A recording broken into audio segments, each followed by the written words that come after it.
akan menguak satu kisah yang menarik tentang sumur Barhut, yang konon sumur ini dijadikan tempat penjara bagi para bangsa jin. Sumur Barhut yang ada di Hadral Maut. Ma'asyiral muslimin yang dimuliakan Allah Subhanahu wa taala, kita tahu bahwa yang namanya sumur tentu penuh dengan air,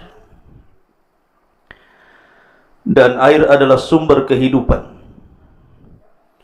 Karena Allah Subhanahu wa taala berfirman, waja'alna al-ma'a likulli syai'in hayyin.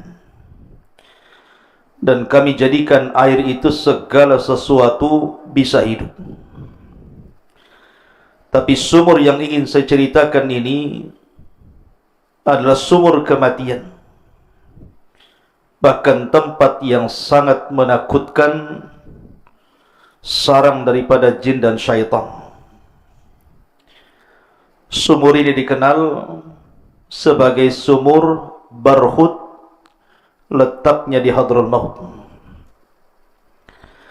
Ma'asyiral muslimin yang dimuliakan Allah Subhanahu wa taala, bicara tentang sumur Barhut ini, sampai hari ini banyak orang yang meneliti sumur ini karena memang termasuk keajaiban dunia. Banyak orang yang berusaha menguak rahasia di balik sumur ini, karena sumur ini juga diperbincangkan oleh para ulama dari zaman ke zaman sampai hari ini.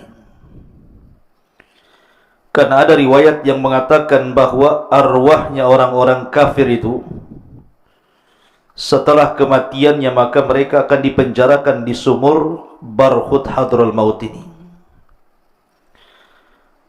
Tetapi apakah seperti itu? Maka kita akan cerita tentang sumur ini dari dua sisi. Pertama, khurafat. Yang kedua, hakikat.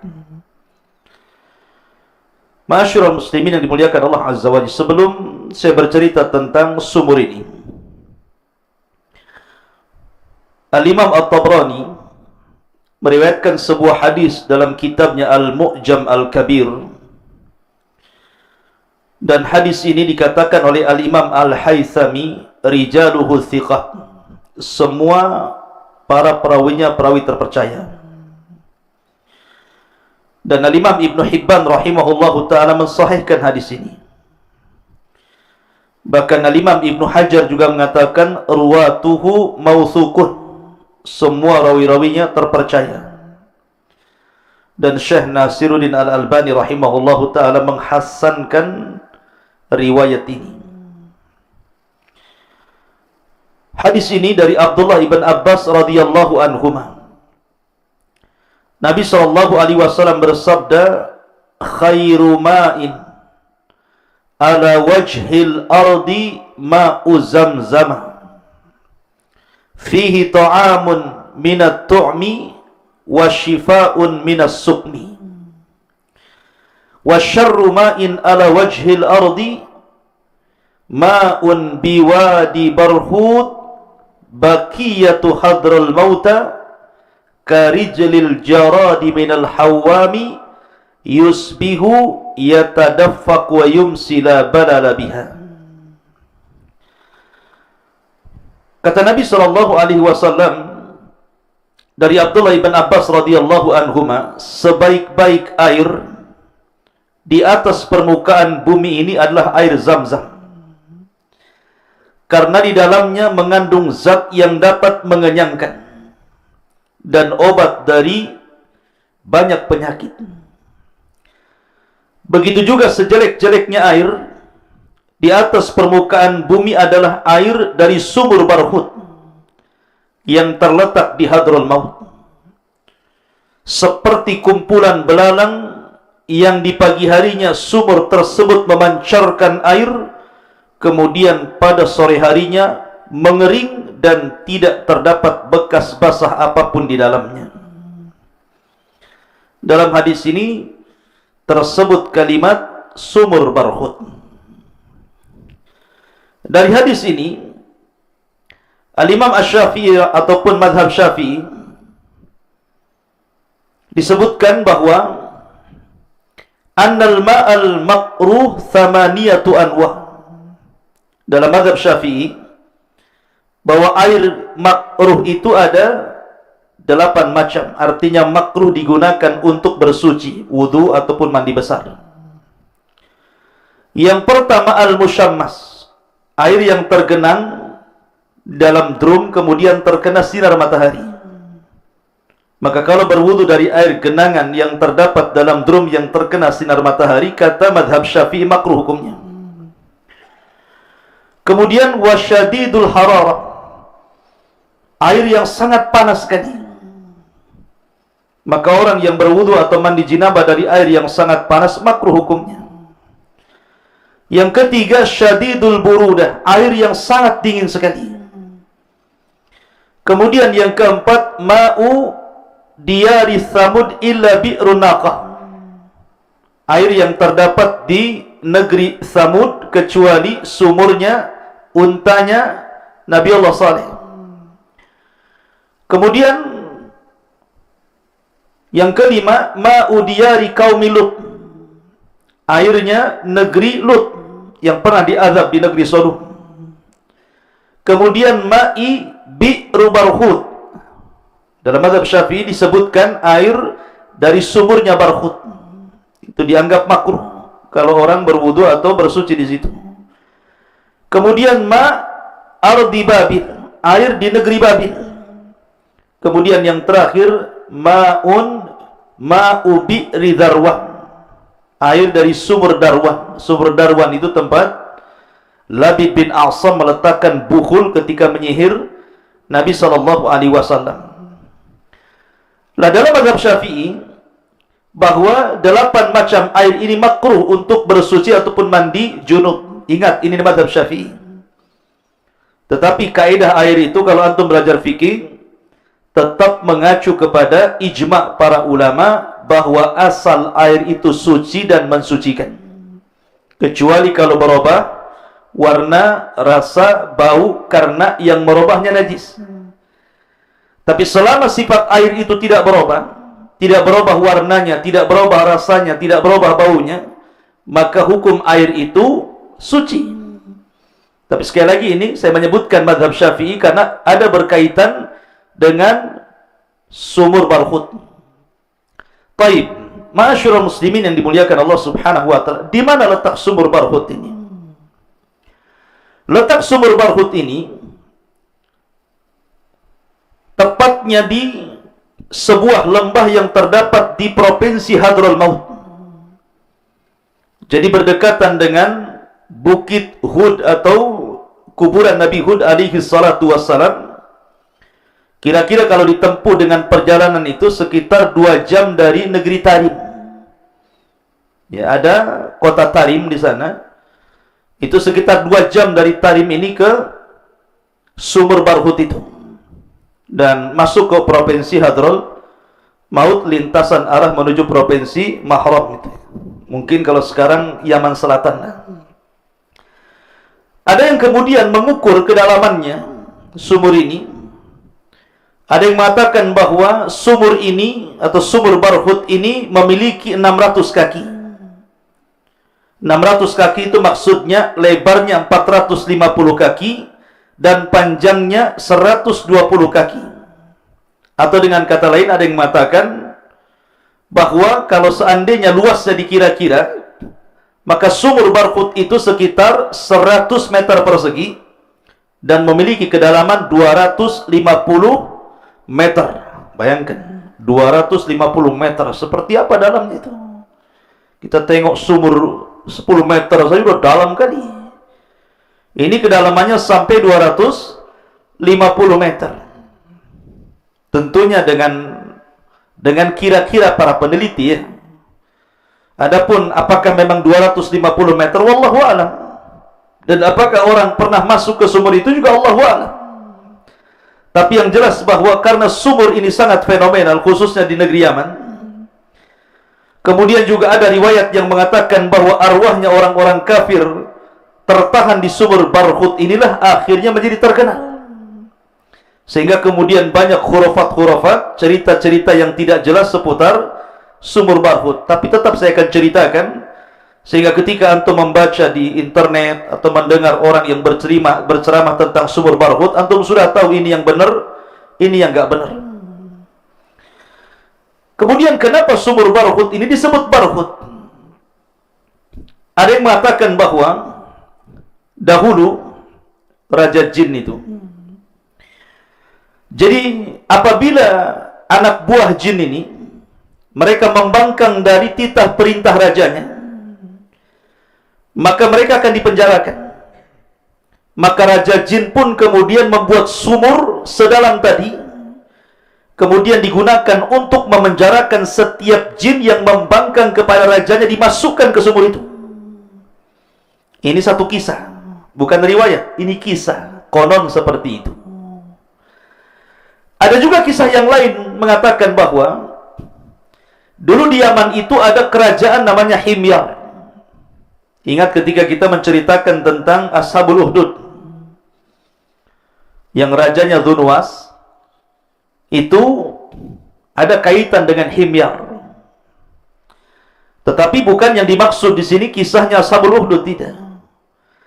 Tapi ada salah satu raja Himyar itu, sebelum meninggal, maka dia kemudian takut kalau seandainya hartanya berupa emas yang begitu banyak itu akan diambil orang. Akhirnya dia berkomunikasi dengan jin, bekerja sama dengan jin untuk menyembunyikan barang-barang berharga ini. Maka oleh jin dibuatlah sumur yang dikenal dengan Barhut itu tadi. Diletakkan emas-emas raja itu di sumur itu. Kemudian setelah diletakkan, raja pun Allah takdirkan meninggal dunia. Maka setelah raja meninggal dunia, sumur itu dihuni oleh jin. Makanya disebut Barhut. Dalam bahasa Himyar, Barhut itu artinya Madinatul Jin atau Ardu Jin. Kotanya jin atau negerinya jin itu disebut Barhut dalam bahasa Himyar. Dengar kota jin saja menyeramkan. Sangat menyeramkan gitu ya. Dan makanya kemudian banyak cerita-cerita khurafat di sini. Itu dari segi penamaan Barhut. Tetapi dua kisah ini tentu kalau kita timbang lebih dekat ke khurafat dibandingkan ke hakikat. Karena tidak ada sanad yang jelas tentang dua kisah ini masalahnya. Ma'asyiral muslimin yang dimuliakan Allah Subhanahu wa taala, adapun kisah-kisah yang banyak menyebar di internet ataupun di masyarakat Yaman sendiri ya. Tetapi sekali lagi lebih dekat kepada khurafat dibandingkan kepada hakikat. Pertama satu kisah. Jadi dahulu ada seorang musafir. Jadi ada para musafirin itu, mereka kehabisan bekal air sehingga mereka kehausan. Sehingga karena mereka kehausan, mereka mencari air. Rupanya sampailah mereka di sumur Barhut tadi. Karena dalamnya akhirnya salah seorang di antara mereka terpaksa harus turun menggunakan tali. Ketika sampai di dalam sumur itu, tiba-tiba dia menjerit-jerit dan meminta tolong untuk diangkat. Akhirnya kemudian teman-temannya menarik tali itu. Ketika sampai di atas, rupanya yang terangkat tinggal kepalanya dan badannya sudah tidak ada lagi. Ngeri tidak tuh? Bayangkan, diangkat tinggal kepalanya, badannya gak ada. Apa enggak ngeri tuh? Ini satu cerita. Kemudian cerita yang lain, bahwa dahulu ada seorang ibu sedang bermain-main di sekitar sumur itu. Kemudian meletakkan bayinya di sampingnya itu. Kemudian ibu ini pergi sejenak, sesaat gitu kan, karena semua ada hajat. Ketika balik lagi, rupanya bayi itu sudah hilang. Konon katanya, bayi itu kemudian dicuri oleh jin yang ada dalam sumur itu, kemudian dimasukkan ke dalam sumur. Itu cerita-cerita ma'ruf. Ya. Ma'asyiral muslimin yang dimuliakan Allah Azza wa Jalla. Kemudian ada cerita lagi bahwa sumur itu, airnya itu seperti gula manis, tetapi warnanya sangat hitam dan busuk. Kemudian di dasar sumur itu ada pohon-pohon yang ranum yang hijau dan banyak burung merpati, kemudian banyak ular di situ. Sehingga apabila di malam hari terdengar suara-suara aneh yang berbagai macam suara muncul dari sumur itu, dan orang ketakutan karena itu. Lah, tiga-tiga kisah ini masyhur kalau antum baca di internet, tetapi semua tidak ada sanadnya karena kesannya khurafat masalahnya. Ini bukan sebuah hakikat. Ma'asyiral muslimin yang dimuliakan Allah Subhanahu wa taala. Akan tapi hadis yang saya baca tadi, hadis bahwa sebaik-baik air di permukaan bumi adalah air Zam-Zam, dan seburuk-buruk air di permukaan bumi adalah air yang terdapat di lembah Barhut. Ini sahih hadis ini. Ya. Hadis ini sahih dan dihasankan oleh Syekh Nasiruddin Al-Albani rahimahullahu ta'ala. Bahkan ada sebuah riwayat yang lain tentang masalah sumur Barhut ini, dikeluarkan oleh Abdul Razak dalam musannafnya dari jalan Sufyan ibn Uyainah, dari Furat Al-Qazzaz, dari Abi Tufail, dari Ali radhiyallahu anhu, dia mengatakan, khairu wadiyaini fin nasi dhi Makkah, wadin fil hindi habata bihi Adam, fihi hadit tibul ladhi tatayyabuna bihi, wa syarru wadiyaini fin nasi wadil ahqafi wa wadi bihadral maut yuqalu lahu Barhut. Kata Nabi, kata Ali radhiyallahu an, sebaik-baik lembah, sebaik-baik dua lembah bagi manusia, pertama di Makkah, lembah yang ada di Mekah, dan yang kedua lembah di mana ketika Adam diturunkan dari sorga ke bumi. Kemudian seburuk-buruk dua lembah bagi manusia, dua. Pertama lembah Ahqaf, dan yang kedua lembah Hadral Maut yang dikenal dengan Barhut tadi. Hadis ini sanadnya sahih. Ma'asyiral muslimin yang dimuliakan Allah Azza wa Jalla, masalahnya ada sebuah hadis ataupun riwayat, bukan hadis, riwayat yang mauquf sampai kepada sahabat Nabi sallallahu alaihi wasallam. Seperti contohnya Anas bin Malik radhiyallahu anhu mengatakan, arwahul mu'minina ilal jabiyati wa arwahul kafirina ila wadin bihadral maut yuqalu lahu Barhut. Dari Anas radhiyallahu anhu mengatakan bahwa ruh-ruhnya orang yang beriman ditempatkan di Jabiyah. Jabiyah ini sebuah tempat yang ada di Syam. Adapun ruhnya orang-orang kafir ditempatkan di bukit Hadral Maut yang disebut dengan Barhut, dalam sumur Barhut tadi. Ini satu riwayat. Kemudian juga Ali radhiyallahu anhu mengatakan, khairu wadin nasi wadi Makkah wa syarru wadin nasi wadil Ahqaf wa wadi Hadral Maut yuqalu lahu Barhut fihi arwahul kufar. Sebaik-baik bukit manusia adalah bukit Mekah, dan seburuk-buruk bukit manusia adalah bukit Al-Ahqaf. Kemudian bukit Hadral Maut yang disebut dengan Barhut, di dalamnya terdapat ruh orang-orang kafir. Kemudian riwayat yang ketiga, Abdullah bin Umar radhiyallahu anhu mengatakan, inna arwahal kufar tujma'u bi Barhut. Sesungguhnya ruhnya orang-orang kafir dikumpulkan di Barhut. Wa arwahul mu'minina fil Jabiyah, dan dikumpulkannya ruh orang-orang yang beriman di Jabiyah. Barhut bil Yamani wal Jabiyatu bisyam. Adapun Barhut letaknya di Hadral Maut Yaman, dan Jabiyah letaknya di Syam. Ma'asyiral muslimin yang dimuliakan Allah Azza wa Jalla, bagaimana pandangan para ulama? Betulkah ruhnya orang-orang kafir setelah kematiannya dipenjarakan di sumur Barhut, dan ruhnya orang-orang yang beriman dipenjarakan di Jabiyah, maka para ulama mengatakan semua riwayat yang mengatakan bahwa ruhnya orang-orang kafir berada di sumur Barhut ataupun ruhnya orang-orang yang beriman di Jabiyah, tidak ada yang sahih. Ingat, tidak ada yang sahih. Semuanya mauquf kepada para sahabat Nabi SAW dan sanadnya bermasalah. Sehingga tidak ada cerita tentang arwah.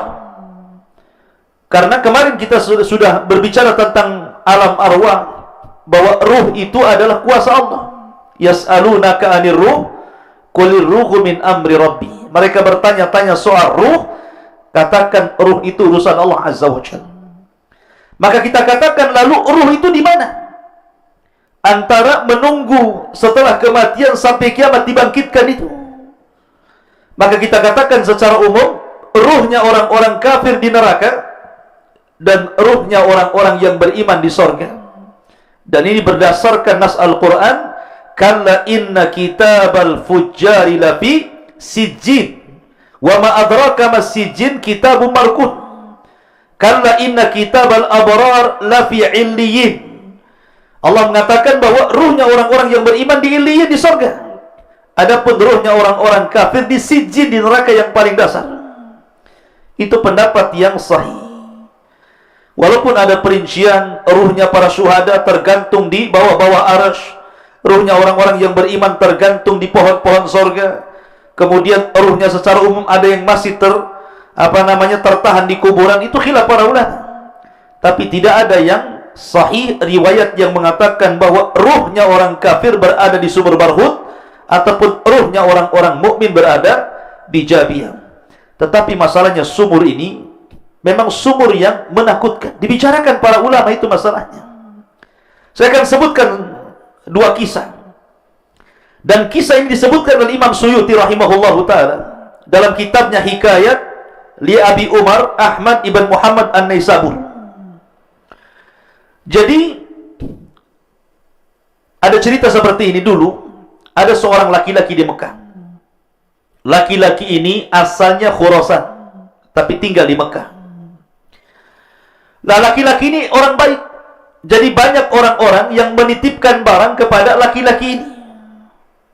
Jadi kalau antum safar, takut barangnya hilang, diletakkan di rumah laki-laki ini. Saking baiknya, banyak orang yang menitipkan barang sama dia. Jadi suatu ketika ada orang yang menitipkan uang kepada laki-laki yang baik ini 1.000 dinar. Banyak 1.000 dinar. Akhirnya setelah dititipkan uang 1.000 dinar, kata Imam Suyuti kisahnya ini, kemudian orang yang menitip uang ini pergi. Allah takdirkan orang ini, orang yang baik ini meninggal dunia. Masalahnya titipan yang 1.000 dinar itu dia kubur di samping rumahnya dan tidak diberitahu anaknya. Akhirnya kemudian ketika orang yang ditipi uang ini datang bertanya soal uang 1.000 dinar, kata anaknya, ayah saya sudah meninggal dan ayah saya tidak memberitahu di mana uangmu. Akhirnya kemudian orang ini pun berangkat ke Masjidil Haram, bertanya kepada orang-orang atau para ulama yang ada di situ. Maka salah seorang ulama kemudian mengatakan kepada orang ini, pergilah tengah malam atau sepertiga malam ke sumur Zam-Zam. Karena ada yang berpendapat bahwa ruhnya orang-orang yang beriman itu diletakkan di sumur Zam-Zam masalahnya. Jadi pergilah ke sumur itu.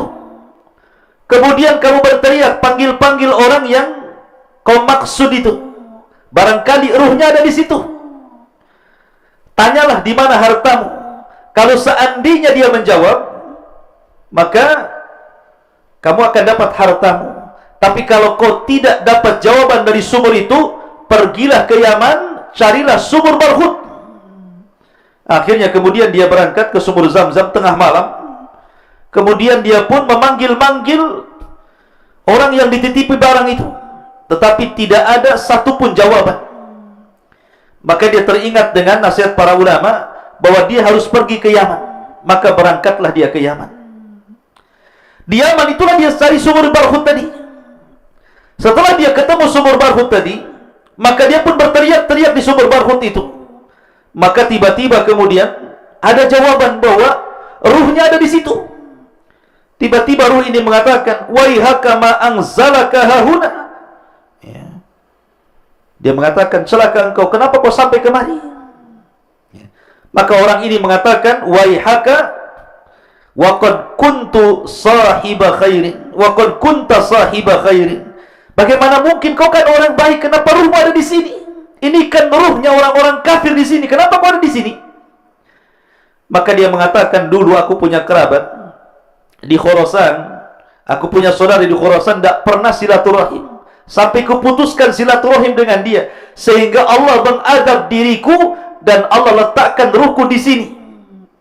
Kemudian dia bertanya, kalau gitu di mana hartaku, mana uangku yang 1000 dinar itu? Maka kata ruh itu mengatakan, terletak di samping rumahku, galilah di sana, uangmu ada di sana. Akhirnya kemudian dia pulang ke Mekah dan mengambil uangnya. Ini kisah ini disebutkan oleh Al-Imam As-Suyuti dalam kitabnya Hikayat li Abi Umar. Lah kisah yang sama juga disebutkan juga oleh Al-Imam Ibnu Qayyim rahimahullahu taala, dikeluarkan oleh Imam Ibnu Abi Dunya dalam kitab Al-Qubur. Nama kitabnya Al-Qubur, karya Ibnu Abi Dunya. Jadi dahulu ada seorang Yahudi. Yahudi ini baik, tetapi anaknya Muslim. Bapaknya Yahudi, anaknya Muslim.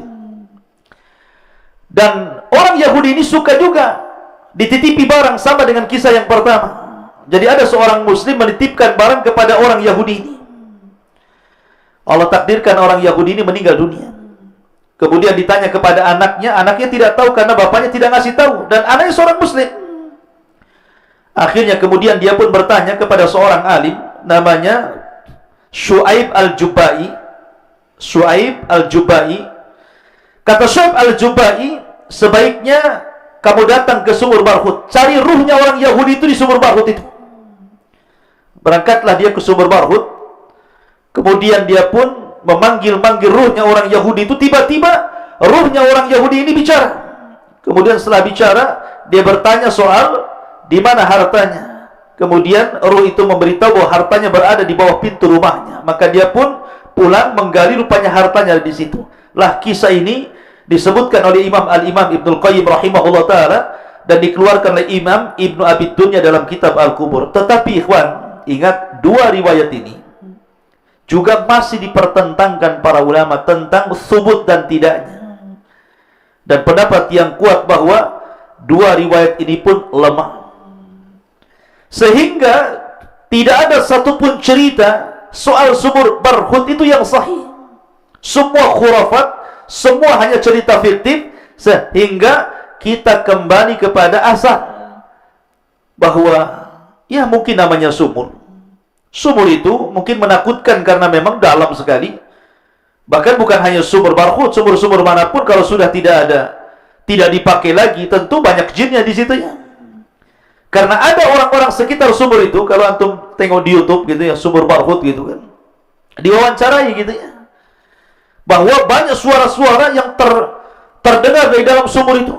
Apalagi malam hari katanya ada suara menangislah bayi, ada suara burung, ada suara macam-macam suara. Memang menakutkan sekali katanya. Saya enggak, walaupun pernah di Yaman, saya belum pernah ke sumur Barhut. Karena sumur Barhut itu kalau di tengah-tengah padang pasir masalahnya. Kalau antum tengok di YouTube itu memang menakutkan sekali.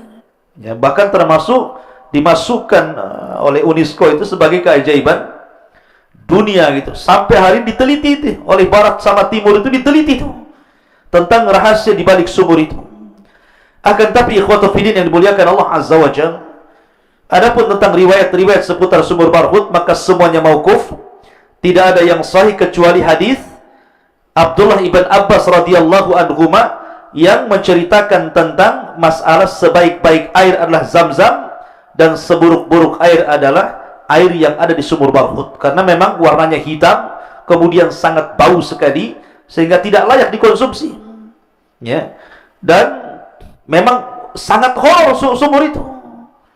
Tetapi kalau umpamanya bicara tentang masalah ruh, maka sekali lagi bahwa riwayat soal ruhnya orang-orang kafir berada di sumur Barhut, maka tidak ada yang sahih. Dan para ulama mengatakan bahwa kita kembali kepada zahir Al-Quran, ruhnya orang-orang yang beriman di Iliyin dan ruhnya orang-orang kafir di Sijin. Inilah diantara kisah Subur Barhut yang ada di negeri Hadral Maut Yaman.